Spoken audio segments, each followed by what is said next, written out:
Sa puntong ito, makakausap po natin ang isang OFW na nasa Israel po ngayon, si Mary Joyce Cacho. Magandang umaga, Mary Joyce, at salamat sa iyong Morning po. pagtanggap ng aming tawag. Anong oras na ngayon dyan sa inyo? Um, 12:27 po ng umaga. Okay, nako, madaling araw na pala dyan. Nasaan ka ngayon exactly, Mary Joyce? Nandito po ako sa kwarto ko sa bomb shelter. Bomb shelter po yung kwarto ko eh. Ah, nasa bomb shelter ka ng anong lugar? Ashdod po. Ashdod. Ang Ashdod ay gaano kalapit o kalayo doon sa Gaza in particular? Kasi dyan talaga malakas yung mga pagsabog eh. Opo. Ito po ay 40 kilometers from Gaza. Malapit-lapit lang talaga. Opo, Okay. bali isang oras po. Bali dinig na dinig po namin dito yung mga dagondong ng pagsabog. Opo. At mula po nung nag-umpisa ang mga bakbakan ng mga pagpapasabog, hindi pa po kayo lumilikas kasi sabi niyo po nasa bomb shelter lang po kayo. Tama po ba? Opo. Ano hong Kahit saan naman po kasing parte ng Israel ngayon, sobrang delikado. Kaya mas better po na may safe place lang kung saan nandun din yung amo namin. Ano po pinagkakabalan sa buhay? Ano pong hanap buhay niyo po dyan, Ma'am Mary Joyce? Caregiver po. Okay. Yung amo mo at ikaw ay nandyan pa rin sa Ashdod at nasa bomb shelter lamang. Bakit ayaw niyong Opo. lumikas? Or bakit hindi kayo lumilikas? Yung area po kasi namin, hindi pa po siya nasa alert level 3 or 4. Which Mhm. is, ang pinalilikas lang po yung mga naapektuhan talaga, yung pinakamalalapit po doon sa may Gaza. Mhm.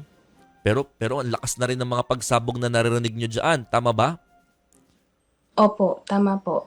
Nakakatakot po minsan kasi yung siren, yung magbibigay ng babala para pumasok ka sa bomb shelter. Minsan hindi siya activated. Mm. Kaya minsan maririnig mo na lang yung mga pagsabog ng bomba. Hindi ka pa nakapasok sa bomb shelter. Kaya nakakatakot po. Wala Ga- nga pong masyadong lumalabas dito. gaano katagal kayo nag-i-stay sa bomb shelter? Minutes lang po eh. Okay. Tapos lalabas Once na po lang. na nagsirena dito sa amin, seconds lang po dapat nakapasok ka na sa bomb shelter. Okay. Within within 45 seconds dapat nasa bomb Opo. shelter ka na para mai-save mo yung buhay mo kasi yung bomb nababagsak, hindi mo alam kung saan talaga Yun nga po. tutungo. Ah, ang gusto ko malaman, ma'am, hanggang kailan kayang tumagal ng isang tao sa bomb shelter? Kumusta yung supply ng pagkain, mga pangangailangan ninyo kapag kayo po ay nasa bomb shelter? Kayo po ba ay ilang araw nang nasa bomb shelter o oras lamang ang tinatagal nyo sa bomb shelter tas lumalabas din po kayo? Paano po ba yung sitwasyon ngayon sa inyo dyan sa Ashdod? Dito po sa Ashdod, medyo okay naman po. Pagka po may bomba, pasok kami sa bomb shelter, and then after couple of minutes, lalabas na po Minutes kami. lang. Opo. Hindi po kami yung talagang affected ng katulad ng Kibbutz, Ashkelon, Sderot. Yun po yung talagang mga pinalikas na kasi Malapit. wala pong tigil dun ang bombahan. May nakipag-ugnayan na po ba sa inyo mula sa mga otoridad ng Pilipinas o Israel?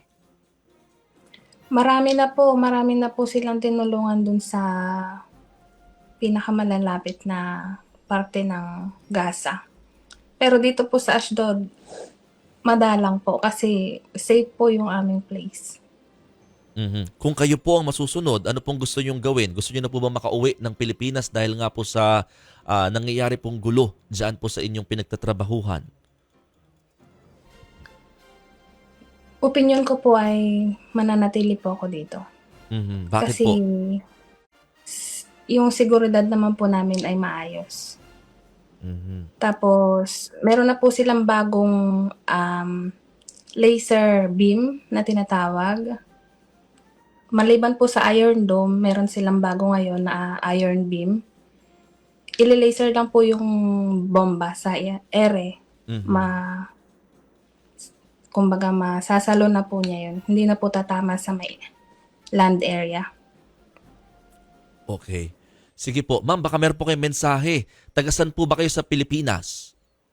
Nueva Ecija po. Nueva Ecija din. Kahapon po yung aming tinawagan po na OFW din dyan sa Israel, taga Nueva Ecija. Sige po, saan po kayo particularly sa Nueva Ecija?